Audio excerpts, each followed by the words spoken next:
하나님 말씀 민수기 27장 13절부터 보겠습니다. 지난주 말씀 여러분 기억하시죠? 슬로브핫 딸들의 이야기를 우리가 함께 나눴습니다. 오늘은 모세에 대한 말씀인데요, 오늘 말씀을 여러분이 들을 때 우리가 좀 이런 마음으로 말씀을 들었으면 좋겠어요. 어떤 마음이냐 하면, 우리의 인생의 마지막 순간을 한번 떠올리면서 한번 우리가 이 말씀을 들었으면 좋겠어요.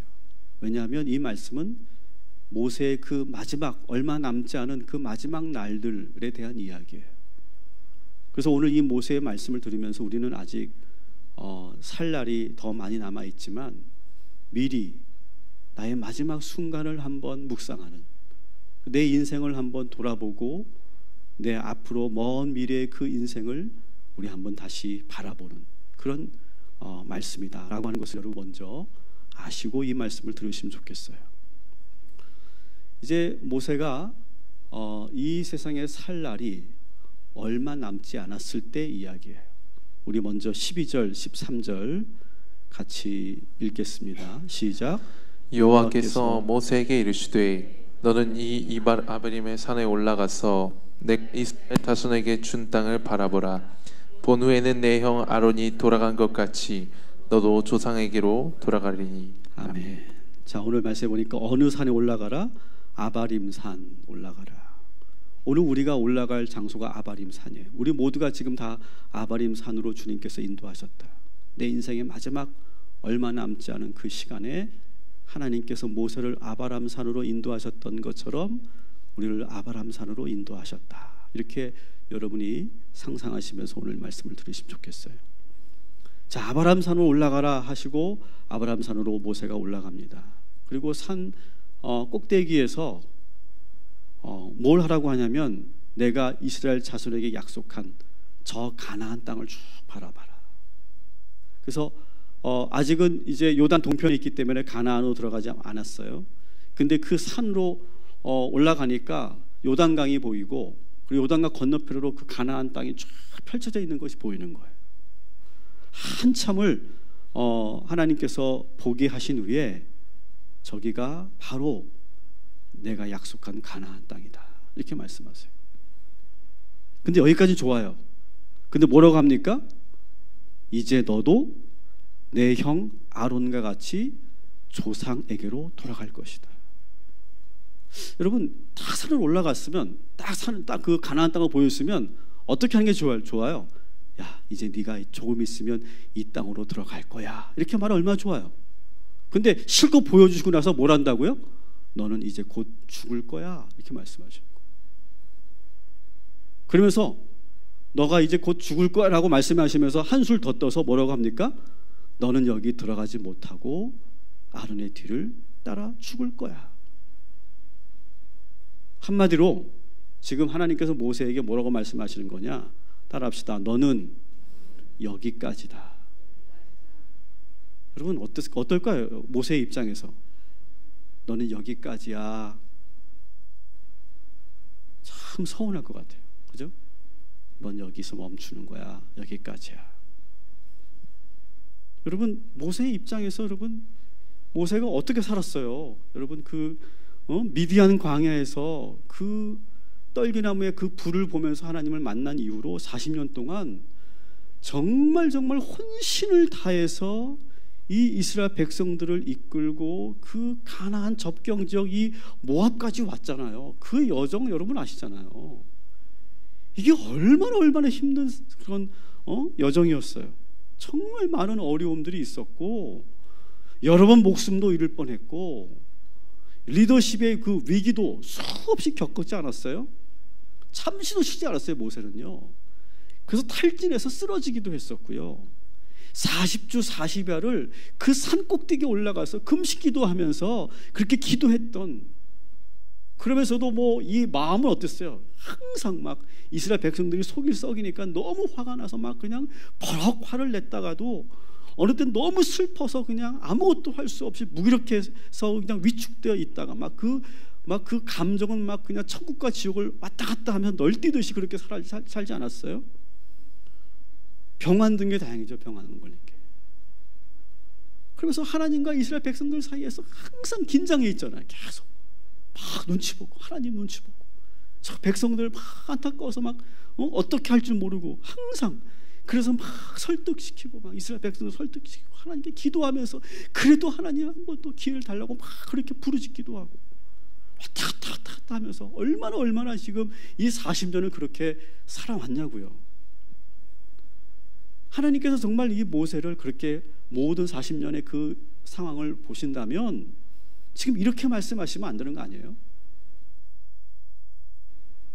그런데 여러분, 하나님은요 한 발 더 나아가셔서 모세가 왜 가나안으로 들어가지 못하는지 요즘 말로 팩트 체크를 해고 계시고, 왜 못 들어가는지를 말 안 해도 아는데 한 번 더 이렇게 재차 확인을 시켜주십니다. 14절을 한번 읽어볼게요.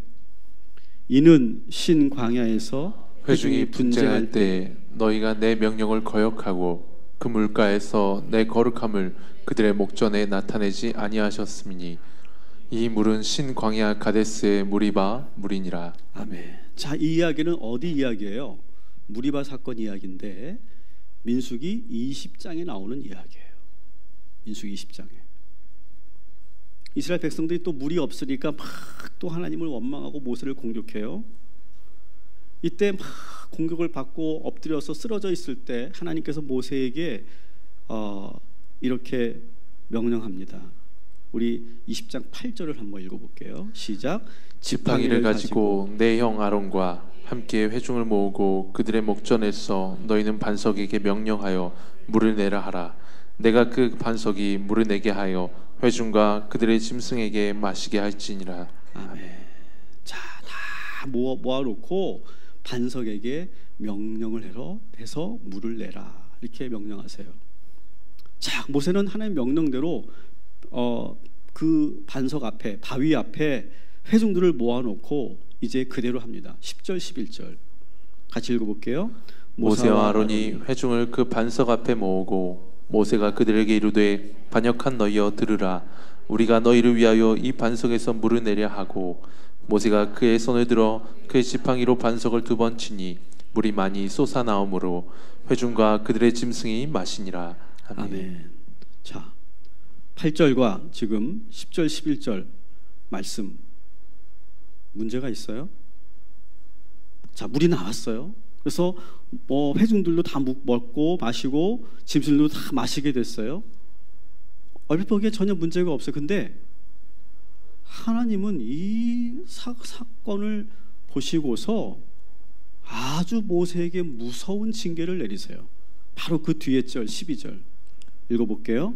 여호와께서 모세와 아론에게 이르시되 너희가 나를 믿지 아니하고 이스라엘 자손의 목전에서 내 거룩함을 나타내지 아니한 고로 너희는 이 회중을 내가 그들에게 준 땅으로 인도하여 드리지 못하리라 하시니라. 아멘. 자, 보세요. 한번 비교해서 보시면 뭘 그렇게 모세가 잘못했습니까? 그런데 어쨌든 잘 모르겠는데 이 모세가 지금 이 사건으로 인해서 가나안으로 들어가지 못한다는 거예요. 하나님이 그것을 지금 오늘 27장에서 재차 다시 확인시키고 계시는 거예요. 왜 모세가 가나안으로 들어가지 못했을까요? 여러분, 이스라엘 백성들처럼 이 모세가 막 하나님을 원망이나 했습니까? 규례를 안 지켰습니까? 막 우상 숭배를 하고 간음을 했습니까? 사실 모세가 사실은 이스라엘 백성들과 비교해 본다면 사실 이 사건, 이게 지금 정확하게 무슨 죄를 지은 건데 이렇게 하나님의 화를 내시는지조차도 모르는 그 죄를 지어서 똑같이 이 광야 1세들과 똑같이 지금 가나안으로 못 들어가는 거예요. 저는 아무리 봐도 이 모세가 한 행동에서 큰 잘못을 찾을 수가 없겠더라고요. 다시 한번 우리 봅시다. 비교해서. 자, 8절에서 하나님이 명령하신 거 다시 한번 읽어볼게요. 시작. 지팡이를 가지고 내 형 아론과 함께 회중을 모으고 그들의 목전에서 너희는 반석에게 명령하여 물을 내라 하라. 내가 그 반석이 물을 내게 하여 회중과 그들의 짐승에게 마시게 할지니라. 아멘. 아멘. 자, 이렇게 명령하셨어요. 그죠? 자, 그래서 모세가 그대로 했잖아요. 읽어볼게요. 시작. 모세와 아론이 회중을 그 반석 앞에 모으고 모세가 그들에게 이르되 반역한 너희여 들으라. 우리가 너희를 위하여 이 반석에서 물을 내려 하고 모세가 그의 손을 들어 그의 지팡이로 반석을 2번 치니 물이 많이 솟아나오므로 회중과 그들의 짐승이 마시니라. 아멘. 뭘 그렇게 잘못했냐고. 뭘 그렇게 잘못했어요? 예? 뭘 잘못? 아니, 반석 2번 친 게 뭘 잘못한 거냐고 도대체. 화를 내서? 아니, 화를 냈고 반석을 2번 쳤어. 아, 그런다고 지금 가나안을 못 들어가? 참, 하나님도 참 거시기 하시지 정말. 왜 못 들어갔을까요? 왜? 아, 칠 수도 있지 좀. 그냥 한 번만 너 그러지 마, 치지 마. 2번 왜 2번 쳤어? 아, 혼나면 될 일인데 왜 가나안으로 못 들어갔냐고요? 왜?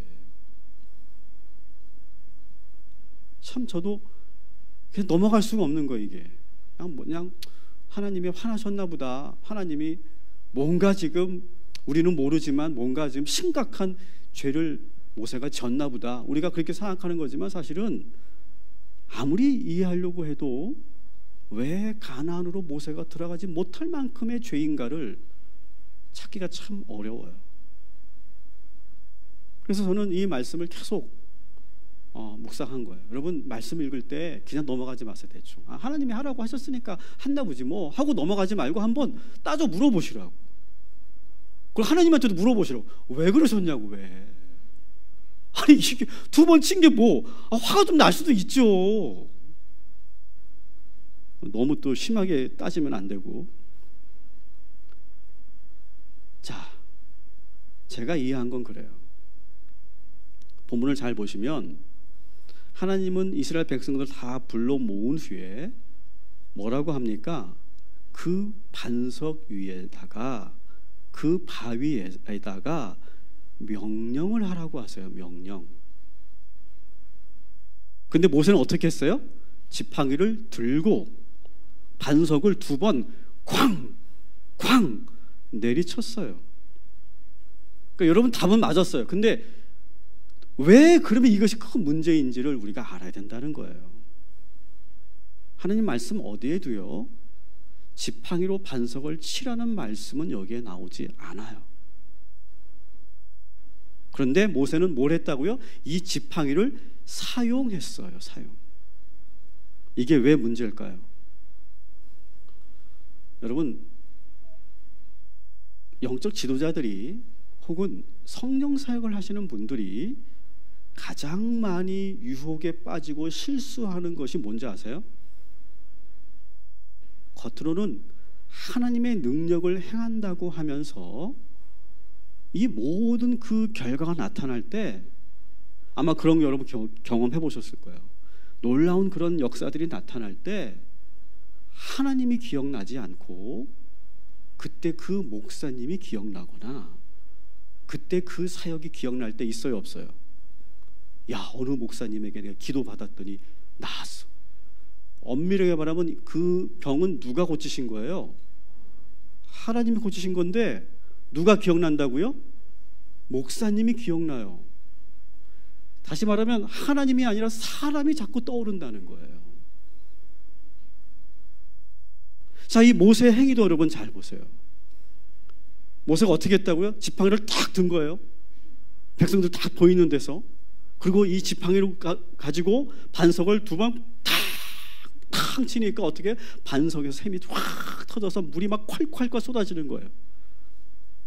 하나님은요 지금 모세에게 뭐라고 명령했냐면 어떤 행위도 하지 말아라. 어떤 매개체도 사용하지 말아라 라는 거예요. 오직 뭐만 하래요? 반석 앞에서 말씀만 선포하라는 거예요.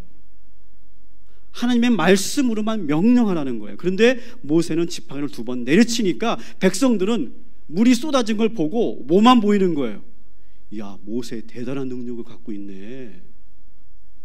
모세 엄청난 능력자네. 그게 생각이 나고요. 그 다음에 야, 저 모세가 갖고 있는 저 지팡이 정말 저거 대단한 거네. 저거 내가 가지면 좋겠다. 뭐만 보여요? 사람하고 지팡이만 보이는 거예요. 하나님이 보이지 않아요. 여러분, 이 죄가 얼마나 큰 죄인지 여러분 아셔야 돼요. 그래서 12절에 보니까, 오늘 그 12절을 보시면 그렇게 되어 있어요. 내 거룩함을 나타내지 않았다. 뭐만 드러났어요? 모세만 드러났어요. 지팡이만 신비한 그러한 요술 지팡이처럼 그렇게 느껴졌다는 거예요. 그래도 저는 의문이 가요. 그래도 이게 그렇게 큰 죄일까? 이 이스라엘 백성들이 지은 죄에 비교하면 모세의 이 실수는 그렇게 이스라엘 백성들보다는 심각한 죄는 아닌 것 같은데. 그러나 여러분, 영적 지도자로서, 저를 말하는 거예요. 영적 지도자로서, 하나님을 대신하는 사역자로서 이것만큼 큰 죄는 없어요. 만일 제가 어떤 사역을 하고 목회를 할 때 자꾸 사람이 보인다라고 하면 저는 목회를 대단히 잘못하는 거예요. 우리 목회자들이 항상 깨어있고 잊지 말아야 될 것이 있어요. 그게 뭐냐? 우리의 사역에서 오직 하나님만 영광 받으셔야 되는 줄 믿습니다. 근데 이게요, 참 미묘해요. 오직 하나님만 보여야 하는데, 오직 하나님만 드러나야 되는데, 사역을 하다 보면 이런 유혹에 쉽게 빠져들게 돼요, 우리 사역자들이. 근데 이거를 크게 생각하지 않는 경우가 참 많아요. 오늘 하나님은 모세에게 반석 앞에서 말씀만 전하라고 그랬어요. 선포하라고 그랬어요. 물이야 쏟아져라. 하나님의 말씀으로 대언하라고만 했어요. 근데 지금 모세는 지팡이를 2번 탕탕 치면서 기적이 일어났지만 모든 관심이 그 지팡이와 모세에게 쏠려 있게 된 거예요.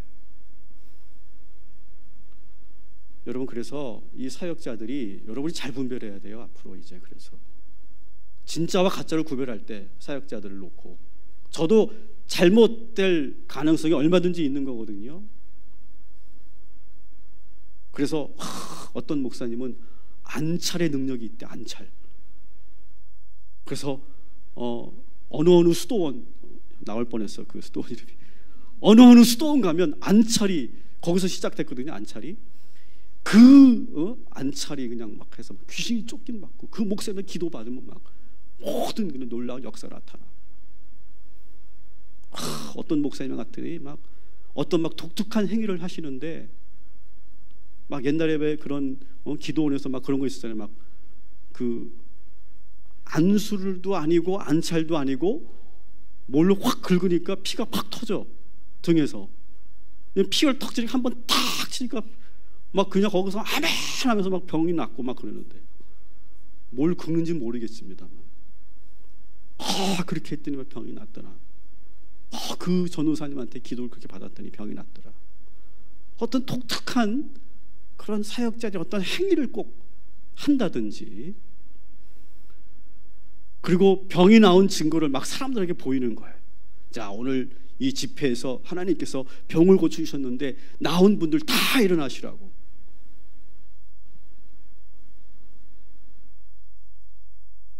어느 기도원을 갔는데 병이 나았다는 둥, 어느 목사님이 막 쓰러뜨리는데 쓰러졌더니 막 귀신이 떠나갔다는 둥, 어느 목사님은 암 전문이래. 암 전문, 특히 대장암 쪽이 전문이래. 그래서 막 그쪽으로 막 몰려들고, 어느 집회에 갔더니 병이 나았다고 이러는 사람들이 500명 중에 300명 일어났다는 둥. 여러분, 이런 소문이 나기 시작하면 어떻게 될까요? 정작 하나님은 보이지 않게 돼요. 그리고 그 사역자만 보이게 돼요. 여러분, 이것은 우리 영적 지도자들에게 대단한 유혹이면서 큰 죄인 줄 기억하시기 바랍니다. 이건 저에게 해당되는 말씀이지만 여러분들은 잘 분별해야 될 말씀이기도 해요. 모세는 지금 영적 지도자로서 이스라엘 백성들에게 하나님의 은혜와 능력보다는 그의 지팡이와 그 지팡이로 두 번 친 행위가 더 백성들에게 강하게 각인시키게 된 거예요. 저는 여러분들에게 기도원 가지 말라고 하거나 뭐 그런 어떤 이상한 뭐 치유 집회 가지 말라고 말하지 않습니다. 자, 좋아요. 그런데 갔다 오셔서 하나님의 말씀이 들리지 않고 그 목사님이 더 강하게 떠오르고 어떤 그 목사님의 특별한 사역이 더 기억에 남는다면 그것은 우리가 조심해야 돼요. 그래서 저는 사역을 하면서 절제가 필요하다고 생각하는 사람이에요. 그래서 저는 안수기도도 조금은 자제하고 있고요. 그리고 저만의 어떤 특별한 그런 사역을 개발하지도 않고 있어요.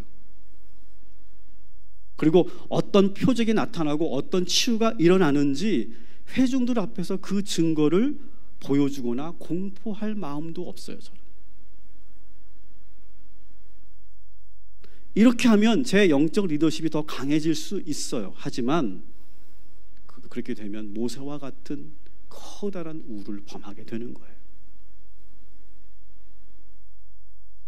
여러분 따라합시다. 우리 교회는 오직 하나님의 능력만이 나타난다. 여러분 기억하시기 바랍니다. 우리 교회는 오직 하나님의 능력만 나타나는 줄 믿습니다. 따라합시다. 보이지 않는 하나님의 역사가 지금도 일어나고 있다. 여러분 지금도 하나님의 역사가 일어나고 있는 줄 믿습니다. 누구 때문이 아니라 하나님이 주도하셔서 역사하는 밤이 될 줄 믿습니다. 여러분 이제 보니까 이 모세의 죄가 커요 작아요? 지팡이 두 번 친 것이 큰 죄 아니에요. 대단히 큰 죄예요. 근데 사실 또 모세에 더 큰 문제가 있어요. 하나님을 전적으로 신뢰하지 않았대요. 오늘 말씀에 보면 모세가 지팡이를 두 번 내리친 그 의도가 뭐냐? 이게 내가 두 번 치면 내가 스타가 되겠지, 내가 두 번 치면 사람들이 나의 능력을 인정해 주겠지, 그런 의도는 아니었어요. 그런 의도가 아니라 믿음이 없는 행위였다라고 하나님은 지금 평가하고 계시는 거예요. 12절에 보면 너희가 뭐라고요? 나를 믿지 아니했다. 이 말은 뭡니까? 모세는 하나님께서 반석 앞에서 선포하라고 명령하셨잖아요. 8절에. 근데 모세가 그 얘기를 들으면서 속으로 순식간에 그런 생각을 한 거예요. 아니 말로 되나 이게? 지팡이라도 한번 세게 한번 좀 때려야 이게 좀 이렇게 속도 시원하고, 지팡이를 때려야 뭐 이렇게 운 좋게 바위가 갈라져서 그 틈으로 물이 좀 나오지 않을까? 의심했다는 거예요. 의심. 그렇게 의심하면서 지팡이를 두 번 내려쳤다는 거예요. 어떤 믿음의 행위도 아니고 자기만의 어떤 특별한 그런 능력을 행하기 위한 퍼포먼스도 아니라 믿음이 없는 행위였다는 거예요. 근데 놀랍게도 참 재밌는 것은 믿음 없이 한 행동인데도 물이 나왔어요, 안 나왔어요? 물이 나왔어요. 이게 또 문제야. 믿음 없이 행했는데 물이 또 터져 나왔어요. 그랬더니 이스라엘 백성들이 막 모세에게 막 대단하다고 막 능력 있는 분이라고 그럼 막 지팡이를 바라보면서 막 놀라워하고 막 그러는 거예요. 모세는 속으로 믿음이 있었다고 없었다고? 없었어. 뭐 완전히 없는 건 아니지만 믿음이 충만하지 않았어요. 근데 기적이 나타난 거예요. 그래서 이럴 때가 참 많아요, 사역자들이. 저도 솔직하게 여러분에게 이런 경험을 제가 말씀드리려고 하는데, 성도님들이 저에게 찾아와서 안수를 해달라고 기도해달라고 합니다. 근데 여러분 저도 사람인지라 좀 판단이 될 때가 있어요. 솔직히 말하면. 어떤 판단이냐? 이분은 안수해도 안 될 것 같은 느낌, 안 될 것 같은 느낌적인 느낌이 있어. 이해는 하세요? 이 느낌이 있을 수 있잖아. 이분은 좀 아닐 것 같아. 일단은 이게 좀 그럴 때가 있어. 어느 때는 막 믿음이 충만할 때도 있고요, 어느 때는 아닌 것 같은 느낌이 있어요. 그래도 이제 뭐 그걸 제가 말할 수 없잖아요. 그래도 기도해달라고 하니까 기도를 해드립니다. 근데 놀라운 것은 제가 그렇게 믿음이 완전하지 않은 상태 기도했는데 병이 나아요. 기도가 응답 받았다 그러고요. 뭐 간절히 막 그 아이를 기다렸던 가정에서 아이가 생기기도 하고요. 그러면 이분들이 뭐라고 합니까? 목사님에게, 저에게 와서 목사님이 기도해 주셔서 이렇게 됐다는 거예요. 나는 솔직히 믿음이 그렇게 많지 않았는데. 그래서 저는 겸손하게 아닙니다, 이거는 하나님이 하신 겁니다. 그러면 굳고 또 아니에요 목사님, 이거 목사님이 기도해서 된 거예요. 이렇게 또 저를 이렇게 뭐랄까요, 칭찬하고 치하하기 위한 그런 말씀드리겠죠. 근데 저는 몰랐어요. 이건 역시 엄청난 죄라는 거예요. 주의 종이, 영적 지도자가 하나님의 영광을 드러내지 않고 자신을 드러내는 것도 큰 죄인데, 두 번째 죄는 뭐냐? 충만한 믿음 없이 사역하는 것도 죄다라는 거예요. 저는 이게 더 찔려요. 사역자에게 이 두 죄는요, 일반 평신도들이 세상에서 막 방황하고 막 그렇게 죄 짓는 것 그 이상으로 중대한 죄라는 거예요, 지도자들에게. 그래서 모세는 그 이스라엘 백성들과 함께 가나안으로 들어가지 못하게 된 거예요. 하나님은 일반 평신도들을 바라보는 기준과 이 주의 종도를 바라보는 기준이 다른 거예요. 그래서 저는 오늘 이 말씀을 묵상하면서 더 두렵고 떨렸던 거예요. 여러분, 저를 위해서 꼭 기도해 주셔야 됩니다. 여러분이 기도해 주셔야 저도 가나안으로 들어가잖아요. 인간 김석형이 드러나지 않도록 여러분 기도해 주십시오. 우리 동탄 꿈의 교회는 하나님이 먼저 드러나고 하나님의 영광이 우선되는 그런 교회가 되어야 할 줄 믿습니다. 그래서 동탄 꿈의 교회 하면 하나님이 떠올라야지 김석형 목사가 떠오르면 안 되는 줄 믿습니다. 그리고 여러분, 제가 믿음이 연약해지지 않도록 기도해 주십시오. 이게 큰 죄라는 거 아니에요?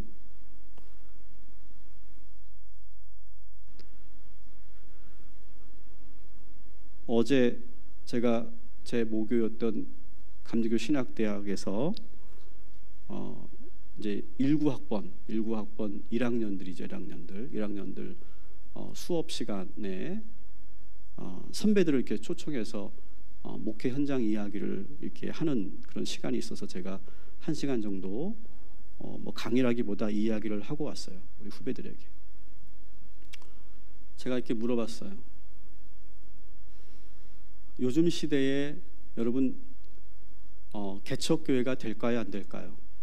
된다고 생각하시는 분 손 들어 봐주세요. 그랬더니 150명 중에서 딱 2명이 들더라고요. 그리고 안 된다고 생각하시면 손 들어보려고 했더니 다 들었어요. 다. 뭐가 문제일까요, 여러분? 신학생들이 믿음이 없이 시작하는 거예요, 사역을. 하나님이 함께 하시고 성령님이 함께 하시면 놀라운 부흥은 여전히 일어나는 줄 믿습니다. 그런데 믿음이 없이 사역을 시작하는 오늘날 우리 젊은 사역자들의 그 모습을 보면서 정말로 심각성을 좀 느꼈어요.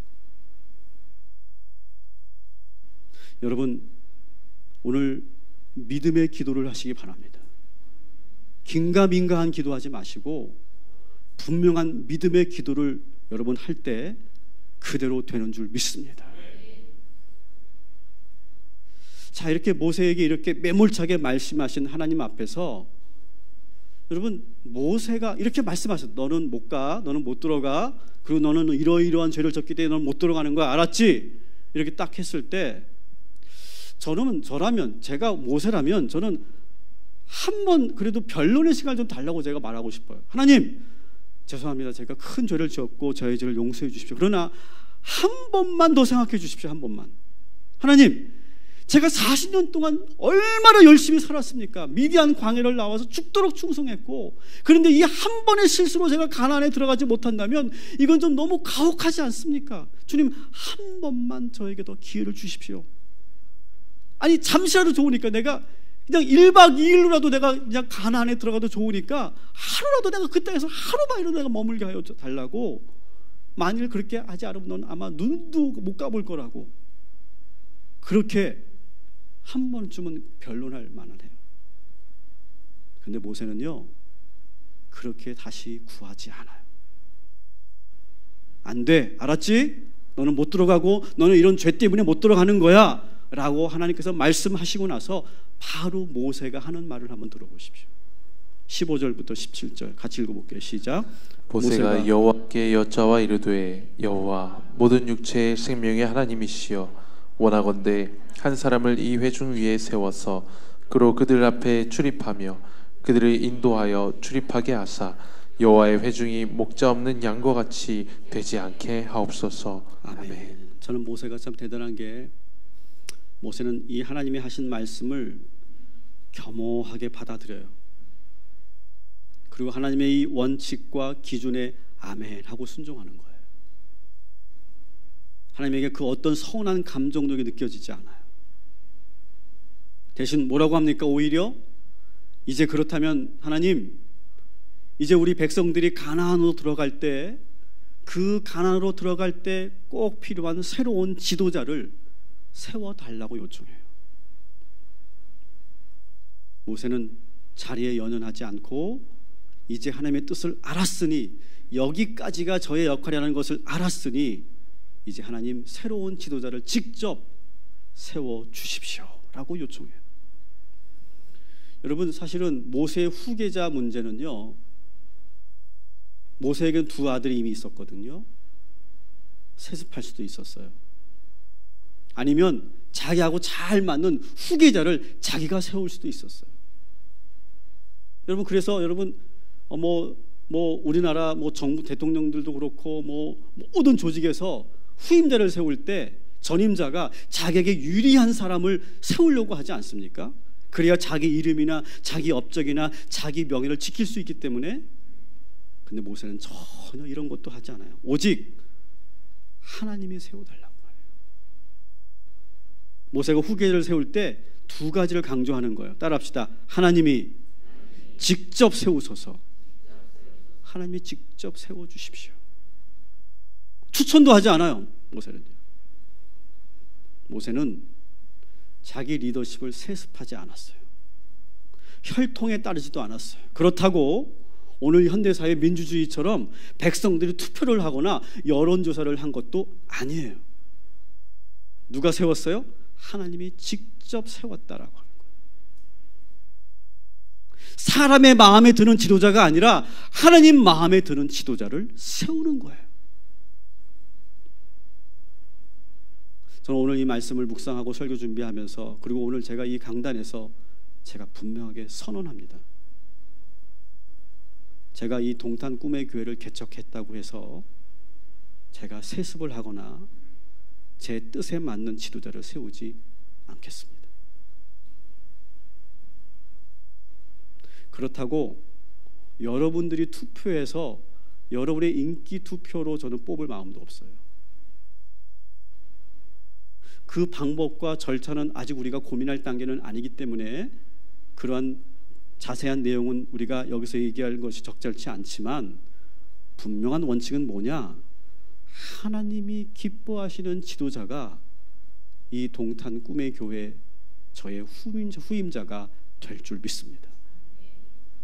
이거는 내가 한 65세 때 했어야 되는 설교인데 미리 하는 거야. 미리. 나도 다짐하게. 나도. 두 번째 모세가 하나님께 원하는 것이 뭐냐? 하나님이 세우시라는 거고, 두 번째가 뭐냐면 오직 이스라엘 백성들을 위한 지도자를 세워주십시오. 모세는 자신의 그 새로운 후임자, 자기에게 도움이 되는 후임자를 세워달라고 요청하지 않고 이스라엘 백성들에게 필요한 후임자를 세워주십시오라고 말해요. 17절 같이 읽어볼게요. 그로 그들 앞에 출입하며 그들을 인도하여 출입하게 하사 여호와의 회중이 목자 없는 양과 같이 되지 않게 하옵소서. 아멘. 그가 우려하는 것은 자신이 죽은 후에 이스라엘 백성들이 목자 없는 양같이 되는 것을 걱정하고 있어요. 그러니까 모세는요, 한결같이 늘 이스라엘 백성들을만 생각해요. 이 모세의 그 사랑은 한결같아요. 그러니까 자기는 사라지겠지만, 나는 이제 역사의 뒤안길로 물러나겠지만, 여전히 내가 사역했던 이 임지였던 이 이스라엘 공동체만큼은 계속해서 부흥하기를 원하고 있는 거예요. 여러분, 이 말씀 제가 드리는 이유가 뭔지 아십니까? 후임자를 교체할 때요, 정말 많은 실수를 하는 것 중에 하나가 그 교회를 위한 후임자를 세우지 않고 사람을 위한 후임자를 세울 때가 참 많기 때문에 말씀드리는 거예요.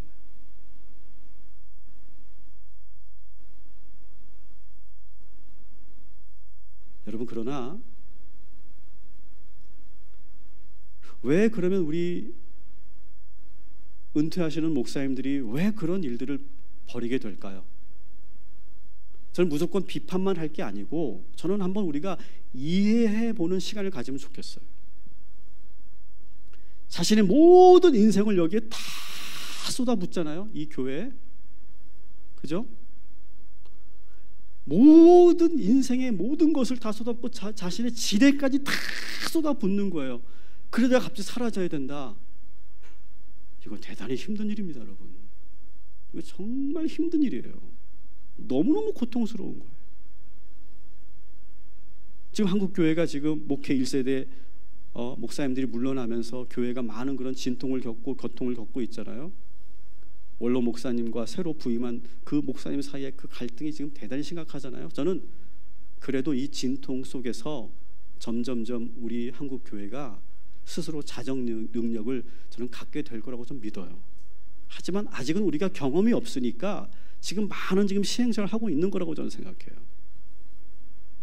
그 안에서 계속해서 그 원로 목사님들이 영향력을 행사하고 싶은 그 마음, 여러분, 이게 그냥 저 양반 왜 그럴까라고 생각하지 말고 좀 이해의 눈으로 좀 봐줄 필요가 있어요. 여러분, 1세대 우리 선배 목사님들은 정말 어려운 불모지에서 교회를 개척하셨어요. 정말 우리 때랑 또 다른 거예요. 막 가마뜨기 그냥 깔아놓고 손수 벽돌을 지고 메고 하면서 교회를 세웠잖아요. 당신의 가정도 뒤로 하고 오직 하나님의 교회를 온전히 세우겠다고 하는 그 일념 하나로 모든 것을 다 쏟아붓잖아요. 거기다 재정, 가정도 막 다 뒤로 하고 건강도 뒤로 하고 막 모든 인생, 모든 젊음, 모든 것을 다 교회에 바치잖아요. 그렇게 30년 40년 목회하다 보면 시간이 금방 가요. 화살같이 쏟아집니다. 그러다가 당신이 이제 모세처럼 물러날 것을 이제 현실로 받아들여야 되는데 그걸 받아들이기가 어려운 거예요. 그리고 후임자를 미리미리 준비해야 되는데 이것을 미처 준비하지 못하고 은퇴하는 시기가 오면 이런 문제가 생기는 거예요. 그냥 그 순간에 모든 것이 허무하고 모든 게 다 서운하죠. 이제 저는 그게 느껴져요. 얼마나 서운하실까. 작은 거 하나도 막 서운하고 불안하고 모든 게 다 마음에 들지 않고. 제가 직접 경험한 건 아니지만 저는 충분히 그러실 수 있다고 저는 생각해요. 여러분, 건강한 공동체라면 이런 은퇴 목사님들의 그 마음을 잘 헤아려 드리는 것도 우리 회중들이, 우리 성도들이 해야 할 일이라고 저는 믿어요. 저도 지금 이 동탄 꿈의 교회를 개척해 나가고 있습니다. 저는 온통 교회 생각밖에 없어요. 저는 지금. 교회 생각밖에 없어요. 저는 다른 걸 생각할 겨를이 없고요. 이 동탄 꿈의 교회가 제 인생의 전부예요 지금. 그리고 앞으로 내가 이 교회를 위해서 더 많은 희생을 해야 된다면 저는 기꺼이 감당할 거예요. 무슨 일이라도 제가 할 마음이 있어요. 그리고 우리 성도들을 위해서라면 나는 무슨 일이라도 할 그러한 마음이 있어요. 여러분, 교회 부흥을 위해서 내가 못할 일이 뭐가 있겠어요? 근데 저는 오늘 이 말씀 묵상하면서 저의 미래를 한번 묵상해 봤어요. 막 이렇게 쏟아붓다가 내가 어느 날 은퇴할 날이 멀지 않았을 때, 후임자를 세워야 할 때, 그때 내 마음이 어떨까? 솔직히 그 마음이 참 어려울 것 같아요. 막 이렇게 오늘 그 묵상을 하면서 막 갑자기 좀 뭉클해지더라고요. 막 그냥 막 감정이입이 되니까 막 감정이 막 올라오더라고요. 또 누구를 내가 후임자로 세워야 될까? 그때 어떤 원칙으로 이 후임자 선정을 작업해야 될까? 그걸 막 고민하고 있는 거예요. 아직 20년 지나야 있을 일을 제가 미리 하고 있는 거예요. 오늘 말씀이 그러니까 미리 하는 거예요. 근데 참 감사한 거는요, 우리 감리교회는요 세습 금지법이 만들어졌어요. 유일한 교단입니다. 유일한 교단. 아직 다른 교단들은 아직 세습 금지법이 만들어지지 않았어요. 그러니까 우리 교회는 세습할 일이 없다는 거예요. 걱정하지 마세요. 저는 구체적인 계획을 여기서 세운 것은 아니지만 이렇게 생각하고 스스로에게 질문하는 것만으로도 저는 아주 진지해지는 걸 제가 느꼈어요. 중요한 것은 제가 처음 말씀드린 것처럼 하나님이 선택한 사람이 지도자가 되어야 할 줄 믿습니다. 그리고 모세가 말한 것처럼 이스라엘 공동체에게 필요한 지도자가 세워져야 될 줄 믿습니다. 전임자 모세에게 필요한 사람이 아니라 계속해서 영향력을 내가 발휘할 수 있는 그런 사람을 세우는 것이 아니라 나하고 가까운 사람을 세우는 것이 아니라 이스라엘 백성들이 지금 당장 필요하는 그 적합한 사람이 세워져야 돼요. 하나님께서 지금은 이 동탄 꿈의 교회에 제가 필요하다고 판단하셔서 저를 1대 담임 목사로 세우신 거라고 저는 믿어요. 근데 2대 담임 목사 역시 하나님께서는 우리 성도들에게 꼭 필요한 지도자를 세워주실 줄 믿습니다. 나에게 필요한 지도자가 아니라 이 교회에게 필요한 지도자, 지금 그때의 그 시대에 우리 성도들에게 필요한 지도자를 하나님께서 세워주시는 은혜와 축복을 하나님께서 우리 교회에 미리 20년 전에 부어주실 줄 믿습니다.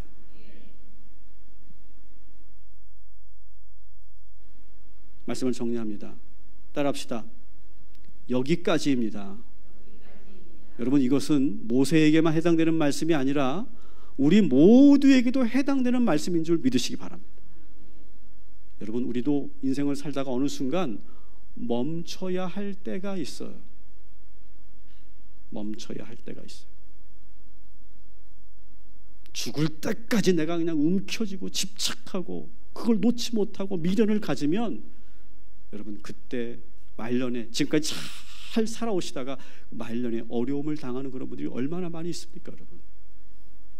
멈춰야 하고 내가 손을 놔야 할 때 놓을 수 있는 지혜가 우리 모두에게 있기를 주님의 이름으로 축원합니다. 하나님은 조금 냉정해 보이시죠? 하지만 저는 하나님의 말씀을 우리는 들어야 된다고 생각해요. 모세, 여기까지야. 이제 그만해라. 그만 스톱해라. 여러분, 하나님이 모세에게만 한 게 아니고요, 이 모세의 후임자 여호수아가 말년이 되었을 때도 똑같이 하십니다.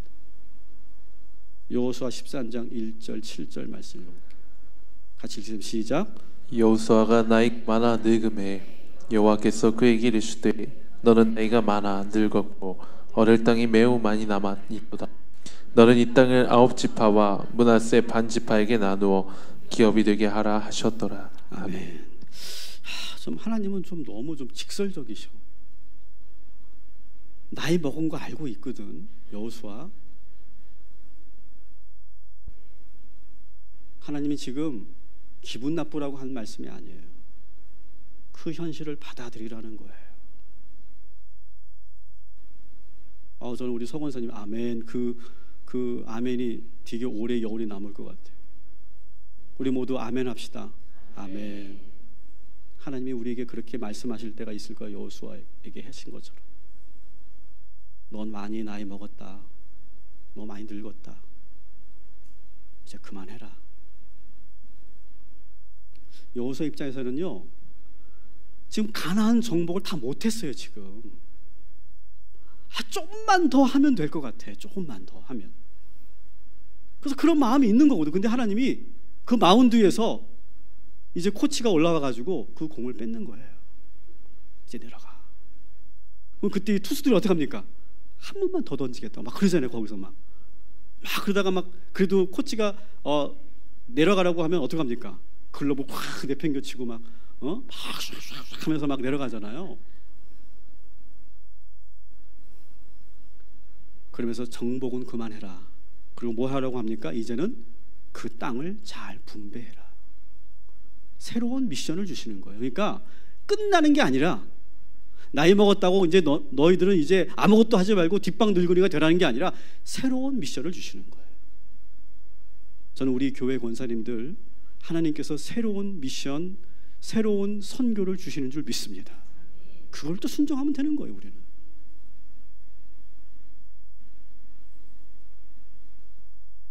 너는 많이 늙었으니 그만해도 된다. 이 말씀에 여호수아도 아멘 하거든요. 거기에서 하나님 한 번만 제가 할게요. 요 땅만 제가 정복하고 갈게요. 아니 갈렙도 80인데 갈렙은 계속 하거든요. 갈렙은 왜 이렇게 하고 왜 저는 왜 그만하라고? 나도 좀 해보겠습니다. 막 그렇게 말하지 않아요.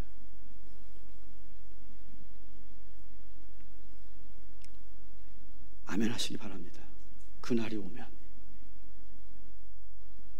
여러분, 이것은 우리가 나이 먹었을 때만 그런 것이 아니라 우리가 어떤 사회에서든 교회에서든 어떤 일을 할 때도 아멘 해야 될 때가 있는 줄 믿습니다. 내가 물러서야 될 때 아멘 하고 물러서고, 그리고 내가 겸손하게 평신도로 돌아가고 일반 내가 국민으로 돌아가는 그러한 지혜가 우리에게 있어야 돼요.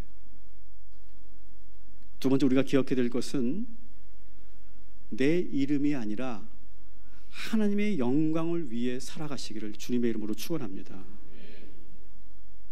모세처럼 이 세상에 연연하지 말고, 모세가 너는 가나안에 못 들어가 이렇게 말했는데 모세가 서운해하지 않았던 이유가 뭘까요, 여러분?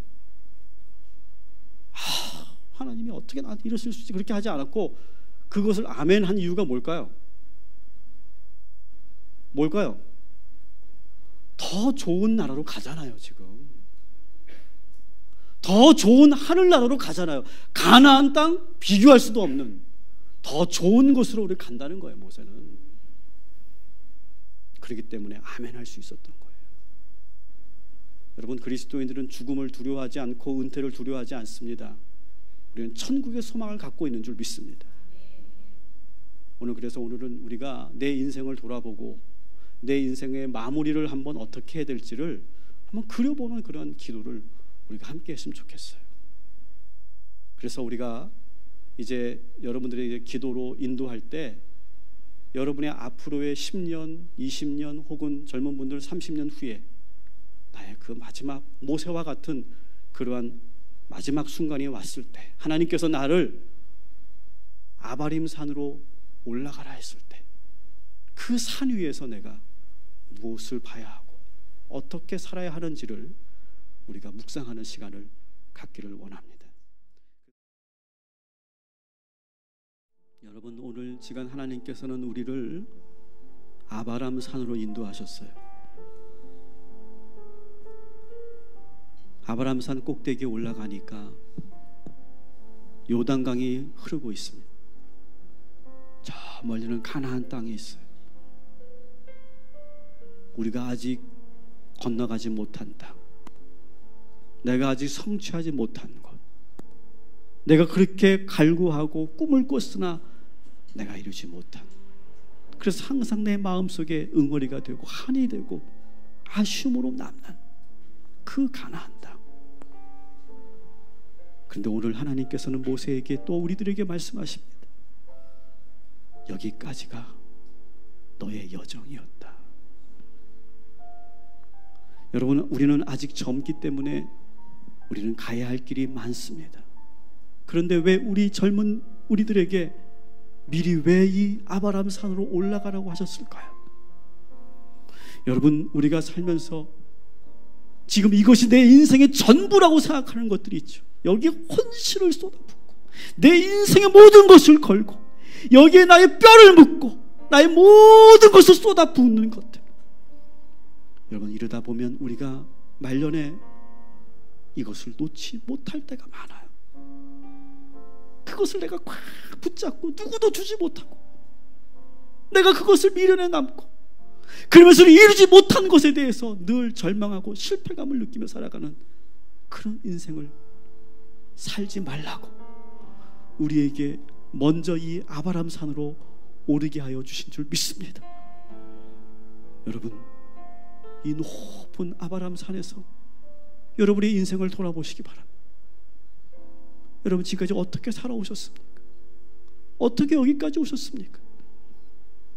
후회하는 일도 많고 낙심되는 일도 많고 그리고 이루지 못한 것 때문에 수 없는 절망과 미련 속에 있는 것들도 많이 있을 텐데, 사랑하는 성도 여러분, 그럼에도 불구하고 하나님께서 우리를 사랑하셔서 우리를 여기까지 인도하여 주신 줄 믿습니다.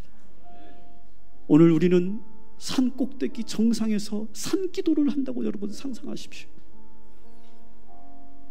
우리가 삼각산에서 부르짖으며 기도했던 것처럼 오늘 이 시간 우리가 아바람산에서 부르짖고 기도할 때 성령께서 우리와 함께하여 주실 줄 믿습니다.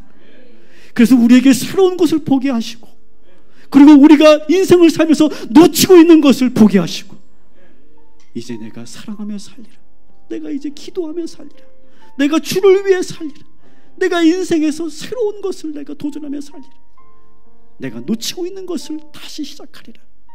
이렇게 기도할 때 하나님께서 우리에게 능력을 주시고 결단의 힘을 허락하여 주실 줄 믿습니다. 여러분, 오늘 이 시간 여러분들이 모세처럼 부르짖고 기도할 때 하나님께서 우리에게 새로운 비전을 주실 줄 믿습니다. 새로운 길을 보여주실 줄 믿습니다. 오늘 이 시간 여러분 기도하실 때 하나님께서 능력을 부어주셔서 우리의 그 메마른 심령에 그 반석에 물이 터지듯이 샘이 솟는 역사가 나타나게 될 줄 믿습니다. 하나님의 능력으로 선포합니다. 메마른 영들은 모두 샘이 터질지어다. 메마른 심령들에게 은혜의 단비가 내릴지어다.